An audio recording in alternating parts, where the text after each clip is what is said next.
Permanent hair removal at Anos. Flat 25% off. Call 970-389919.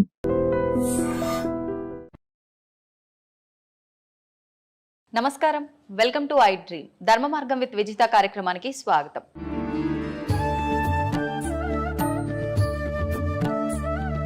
ఇప్పుడు మనం చేసుకున్న కర్మలను బట్టే మనం జన్మ తీసుకుంటాము. మంచి చెడు పనులను బట్టే మనం పైన స్వర్గం నరకం వెళ్ళటం కానీ, మళ్ళీ ఒక జన్మ తీసుకొని వచ్చి ఇక్కడ అనుభవించే విధానం కానీ కూడా ఆధారపడి ఉంటుందంటారు కదా.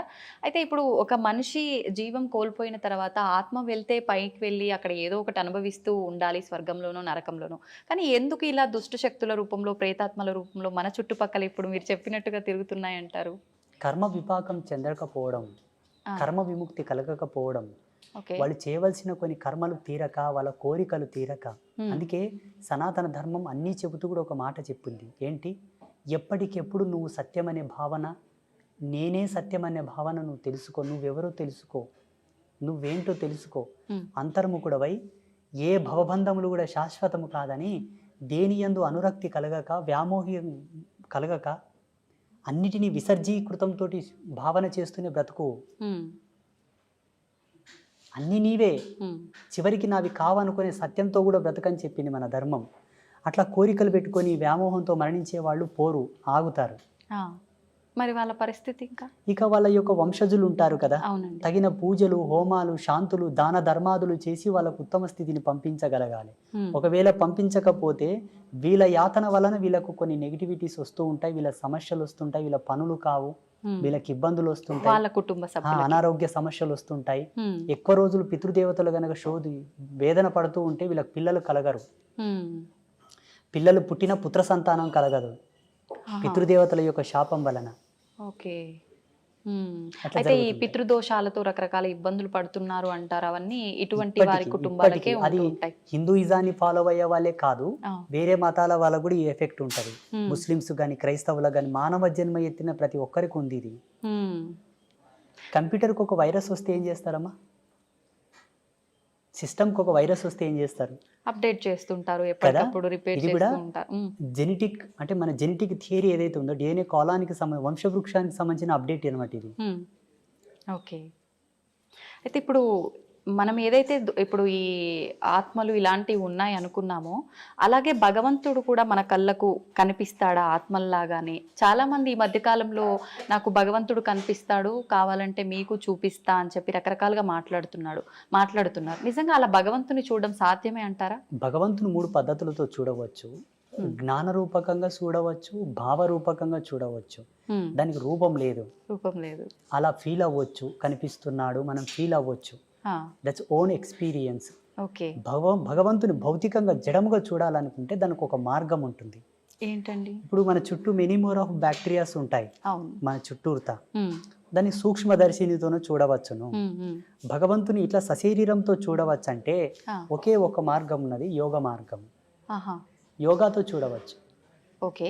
అంటే ఎంతకాలం అది చేయాల్సి ఉంటుంది? సాధకుడి యొక్క సత్యశీలత పైన ఆధారపడి ఉంటుంది. అంటే ఎంత నిష్టగా ఆయన యొక్క ఫోకస్, ఆయన యొక్క ఏకాగ్రత, ఆయన లక్ష్యం, ఆయన యొక్క నిగ్రహ శక్తి పైన కొందరికి తొందరగా అవుతుంది, కొందరికి ఈ జన్మల కాకపోతే మరు జన్మ తీసుకోవాల్సి వస్తుంది, కొందరికి జన్మాంతంలో కూడా భగవత్ సాక్షాత్కారం కలిగి కూడా విముక్తి పొందిన వాళ్ళు ఉంటారు. అయితే ఒక మానవుడు భూమి మీదకి వచ్చిన తర్వాత ఒక జన్మ తీసుకొని అసలు నా పుట్టుకకు అర్థం ఏంటి, నేను ఏం చేయడానికి వచ్చాను అనేది ప్రతి ఒక్కరు కూడా మర్చిపోయి, ఇందాక మీరు చెప్పినట్టుగా కోరికలు, రకరకాల అంటే వ్యామోహాలు, బంధాలు, బంధుత్వాలు, వీటిపైన కొట్టుమిట్టాడుతూ ఉంటారు. పుట్టుక మరణం శాశ్వతం, వెళ్ళాల్సిందే, మోక్షం పొందడం కోసం మనం అవన్నీ కర్మలు క్లియర్ చేసుకొని భగవంతుల్లో ఐక్యం అవడానికి ఇవన్నీ అని చెప్పి మీలాంటి వాళ్ళు చెప్తూ ఉంటారు. మరి ఈ వీటిల్లో కొట్టుమిట్టాడుతూ ఉండే ఈ ప్రాసెస్లోనే పుడుతుంటాం, పోతుంటాం, ఎప్పుడు మోక్షాన్ని పొందుతామంటారు? అసలు మోక్షం అనేది 2 ప్రాతిపదికలపైన ఆధారపడి ఉంటుంది. మోహాన్ని క్షయించుటే మోక్షం, మోహక్షయ ఇది మోక్ష అన్నారు పెద్దలు. అంటే ఈశ్వరుడి యందు కూడా మోహాన్ని వదిలిపెట్టాలి, భగవంతుని యందు కూడా మోహం వదిలాలి, అది మోక్ష స్థితి. శివుడి యందు కూడా మోక్షం వదిలిపెట్టాలి తల్లి. ఆ శివుడు ఉన్నాడు అన్న మోహాన్ని, మోక్షాన్ని వదలాలి, అదే మోక్ష స్థితి. నారాయణుడు ఉన్నాడు, నా నారాయణుడు అన్న స్థితి కూడా వదిలిపెట్టాలి, అదే మోక్షం. ఇక ముక్తి అంటారా, అది సంసార సారథ్యంలోనే సాధ్యం తప్పిస్తే సన్యాసులకు ముక్తి లేదు. ఒకవేళ సన్యాస పరంపరలో యతి ధర్మంలో ముక్తిని పొందాలనుకుంటే ఆయన చాలా కష్టపడాల్సి ఉంటుంది సాధనత్రయంతో, మెడిటేషన్తో చాలా కఠోరంగా తపస్సు చేయాల్సి ఉంటుంది. మీకేమో ఈజీ వేలో వస్తుంది, మాకేమో చాలా కష్టంగా వస్తుంది. మరి అంత కష్టం అని తెలిసినప్పుడు ఎందుకు మీరు ఇలాంటి సాధనలు? జన్మకర్మ సంభవము. జన్మకర్మ సంభవం అంటే పోయిన జన్మలో తీసుకున్నటువంటి శబదం, భగవంతుడు మమ్మల్ని ఆదేశించినటువంటి ధర్మం, మా జన్మ మాకు తెలిసి మేము సన్యసించవలసినదే అని మాకు అర్థమయ్యి రావాల్సి ఉంటుంది. ఉదాహరణకి ఈరోజు కరెంటు లేదు. అవునండి. ఒక మంచి స్టూడియోలో ఏసీలో కూర్చొని మనం వీడియో చేయాల్సింది, కరెంటు లేదు అయినా చేయాలి, ఎందుకంటే చాలా దూరం నుంచి వచ్చాము కాబట్టి. అవును, చేస్తున్నామా లేదా? చేస్తున్నాం. అది కూడా అంతే. మేము ఎన్నో జన్మల నుంచి ట్రావెల్ అయ్యి వచ్చి ఉంటాము, మళ్ళీ ఎందుకు మొదలుకోవాలని ఆయన లేనిపోని తలకాయ నొప్పి అని ఇక్కడనే జన్మ సార్థకత పొందించుకుంటున్నాము కాబట్టి సన్యాసులం అయ్యాము. Okay okay. అయితే స్వామీజీ కారణ జన్ములు అంటుంటారు. అసలు ఎవరు ఈ కారణ జన్ములు అంటే నిజంగా ఉంటారా? లేదు అంటే సనాతన ధర్మం గురించి మా లాంటి వారికి మంచి మంచి విషయాలు తెలియజేసే మీలాంటి వారిని కారణ జన్ములు అనొచ్చా? ఎవరిని అనొచ్చు అంటారు అసలు? లేదు, మనకు జన్మత్రయములని ఉన్నాయి. కర్మజన్మ, కామజన్మ, కారణ జన్మ. 3. కర్మజన్మలు అంటే ఏంటమ్మా? జీవితాంతం కష్టపడుతుంటారు కానీ వృద్ధి చెందరు. కారణం పితాపితరులు చేసిన పాపాలు మిగిలిపోయి ఉన్నాయి, వాళ్ళు పుణ్యం చేసుకోగానే చచ్చిపోయినారు, అవి మన మీద పడ్డాయి. అందుకే కష్టపడుతున్నాం కాబట్టి ఆ కర్మలు దూరం చేసుకో, నీవు సన్మార్గంలోకి వస్తావు, లాభ పొందుతావు, సుఖపడతావు. అప్పులు రావు, రోగాలు రావు, ఇబ్బందులు రావు, బాధలు ఉండవు. కామజన్మ.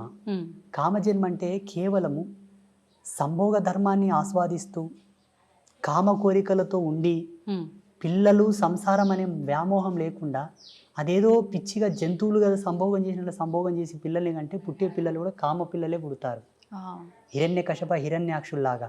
ఆయన చెప్తాడు, అమ్మా ఓ సతీ, ఇది సమయం కాదమ్మా, ఈ సమయంలో మనం తగదు, ఇది సంధ్యా సమయం అన్నా ఆమెకు కామం ప్రబలి కావాలంటే కావాలన్నదికే కామ సంతానం పుడుతుంది. వాళ్ళు ఎలా ఉంటారు? కామ సంతానం అంటే తల్లికి చెల్లికి భేదం తెలియక ఆడవాళ్ళ చేతుల్లో ప్రాణం పోయేటటువంటి పిల్లలు పుడతారు. సమాజంలో జరుగుతుంది కదా. ఇప్పుడు ప్రియాంక రెడ్డి హత్య కేసులో 4 చచ్చిపోయారు కదా, ఆ జన్మలు దీని కిందికే వస్తాయి. కామ జన్మలన్నీ కూడా ఆడవాళ్ళని అందరినీ కూడా ఒక బొమ్మలాగానే చూసే కాన్సెప్ట్ తో పుడతారు. చిన్న చిన్న పిల్లల పైన కూడా వీళ్ళంతా ఈ కేటగిరీ కిందికే వస్తారు. ఇక కారణ జన్మ అంటారా? కారణ జన్మ కేటగిరీలో Narendra Modiji first person. And second, నేను ఈ మధ్యలో అనుకుంటున్న నా అనుభవం ప్రకారం ఎవరి వ్యక్తిగతం వాళ్ళ ఇష్టం, నా వ్యక్తిగతం నేను అనుకుంటున్నంత వరకు పవన్ కళ్యాణ్. ఓకే, మీకు వేరే విధంగా అర్థమై ఉండొచ్చు, 3 పెండ్లాలు ఇట్లా అట్లా సినిమా స్టారు రంగేసుకొని ఆటాడినోడు అట్లా ఇట్లా మీరు అనుకోవచ్చు. ఒక్క మెతుకు సార్లు తల్లి అన్నం అయ్యిందా లేదని చూడ్డానికి అన్నమంతా పిస్కా కర్లా. ఆయన కొన్ని మాటలు విన్నాను నేను పవన్ కళ్యాణ్వి, చాలా అద్భుతమైనటువంటి విజనరీ ఉన్న వ్యక్తి, సనాతన ధర్మం గురించి, హిందూయిజం గురించి. అటువంటి వ్యక్తి అవసరం ఇప్పుడు ప్రస్తుత కాలంలో. అటువంటి ఆలోచన దృక్పథం కలిగిన వాడు కారణజన్ముడే. సామాజికంగా కారణజన్ములు మోదీజీ, పవన్ కళ్యాణ్. ఆధ్యాత్మికంగా చెప్పవలసి వస్తే బ్రహ్మశ్రీ సామవేదం షణ్ముఖ శర్మ గారు, చాగంటి కోటేశ్వరరావు గారు, గరికపాటి నరసింహారావు గారు, వద్దిపర్తి పద్మాకర్ గారు, వీళ్ళు ఆధ్యాత్మికమైనటువంటి కారణజన్ములు. యోగ సంధాన కర్తృత్వంలో కారణజన్ములు అంటే శృంగేరి జగద్గురువులు, చిన్నజీయర్ స్వామి వారు, శ్రీమాన్ చిన్నజీయర్ స్వామి వారు, ఇంకా కొంతమంది యతీంద్రులు, యోగులు, సిద్ధ పురుషులు, మఠాధిపతులు, పీఠాధిపతులు అందరూ కూడా యోగ పురుషులు. వాళ్ళు యోగ సంధాన కర్తృత్వంతోనూ వాళ్ళు కారణజన్ములు. వీళ్ళు భగవత్ సాన్నిధ్యానికి దగ్గరగా ఉన్నవాళ్ళు. వాళ్ళు శివైక్యం చెందిన తర్వాత ఈశ్వరునిలో లీనమయ్యే వాళ్ళు వీళ్ళందరూ. ఇది ఫైనల్ స్టేజ్ ఇన్ కారణ జన్మ. వీళ్ళందరూ మోక్షం పొందడం, ఇంకా వాళ్ళకు మోక్షము ముక్తి లేదమ్మా, చాలా ఫైనల్ స్టేజ్. వీటికన్నా పెద్ద స్టేజ్ లో ఉన్నారు వాళ్ళు. ఇట్లా 3 జన్మలు ఉన్నాయి మనకు. మీ గర్భవాసమునందు మీ కడుపులో కూడా ఇంతటి గొప్ప వాళ్ళు కారణ జన్ములు, పుణ్య జన్ములు పుట్టాలనుకుంటే తప్పకుండా సనాతన ధర్మాన్ని ఫాలోఅప్ చేయండి. సనాతన ధర్మంలో కూడా మెనీ మోర్ ఆఫ్ కన్ఫ్యూజన్స్ ఉన్నాయి, రకరకాల సాంప్రదాయాలు. ఏవి పాటించకండి, సదాచార సంపన్నులై విరాజిల్లండి. ఈ సదాచారం మనకి ఎక్కడ దొరుకుతుందమ్మా అంటే దేవీ భాగవతంలో దొరుకుతుంది. దేవీ భాగవతం భగవతి విరచితం. సాక్షాత్తు త్రిమూర్తులకే చెప్పినది అమ్మవారు. మీరు త్రిమూర్తులు సుప్రీం గాడ్స్ అని మీరు కొలుస్తున్నారు. అవునండి. త్రిమూర్తులకే జగదంబ గీతోపదేశం చేసినది.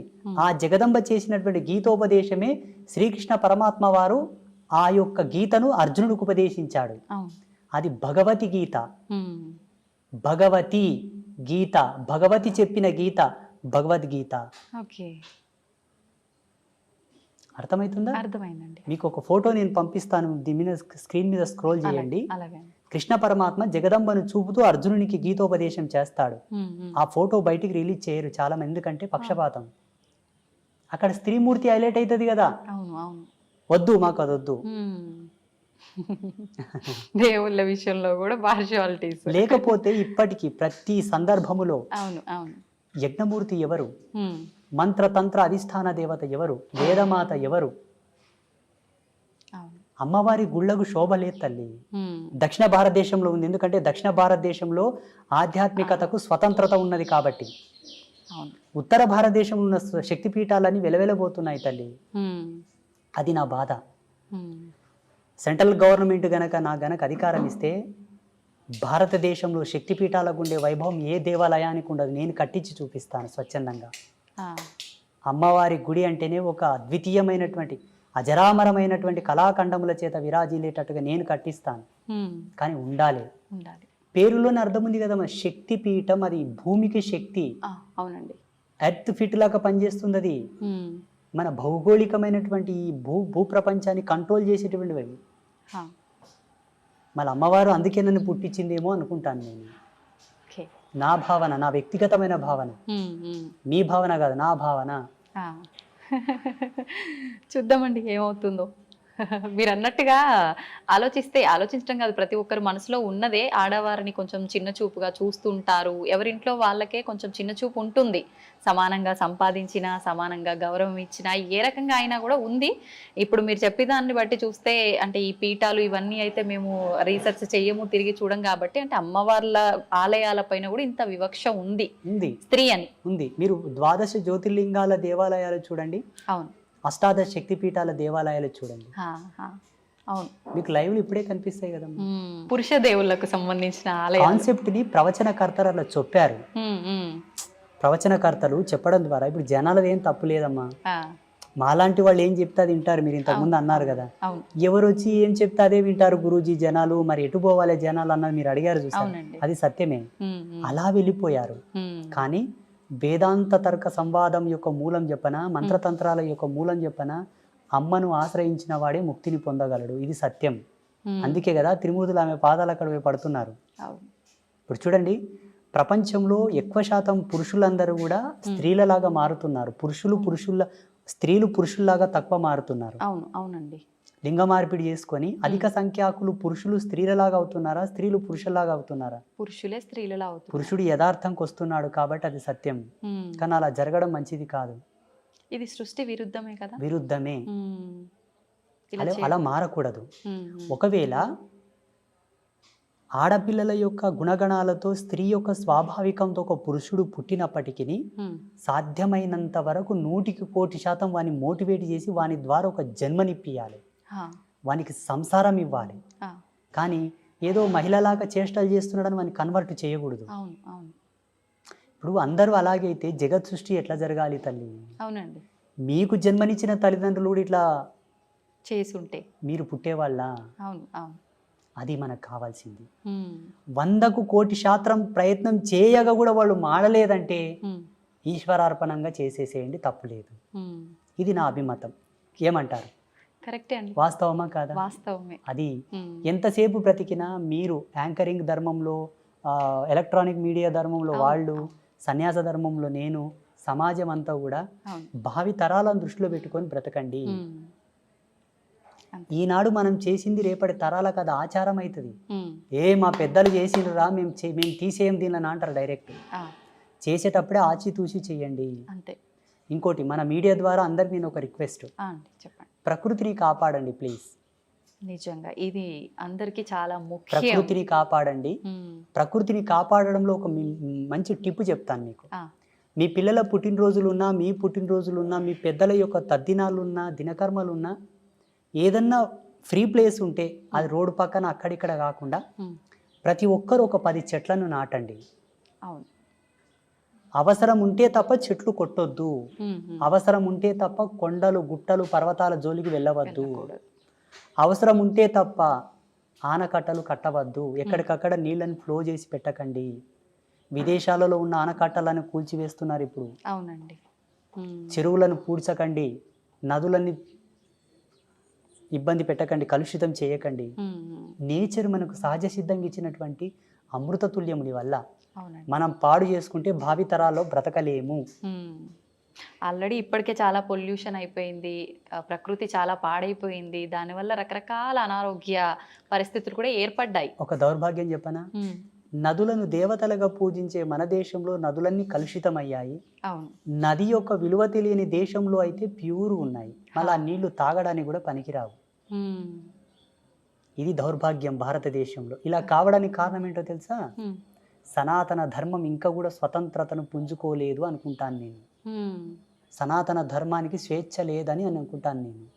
ఉండగలిగితే ఈ నదులెందుకు ఇట్లా కలుషితం అవుతాయి, ఆ దేవాలయాల మీద ఎందుకు దాడి జరుగుతుంది? అవునండి. జగదంబ నాకు ఒక అవకాశం ఏమని చెప్పండి అమ్మవారిని. తప్పకుండా అండి, కోరుకుందాం అందరం. మీరు కోరండి, నేను అడిగితే ఇవ్వట్లేదు. అవునా? మీ అంతటి సాధువులు అడిగితేనే ఇవ్వలేదు, నేను అడిగితే ఇస్తుందంటారా? నీకెందుకురా వెళ్ళా, నువ్వు ఊక నాతో జపం చేసుకొని కూసరా అంటది అమ్మ. అవునా? బహుశా మీలాంటి వాళ్ళు అడిగితే ఇవ్వచ్చేమో. నాకు గనక అమ్మవారు అవకాశం ఇస్తే నేను ఏం చేస్తానో తెలియనా? చెప్పండి. గోవుని జాతీయ జంతువుగా ప్రకటిస్తాను.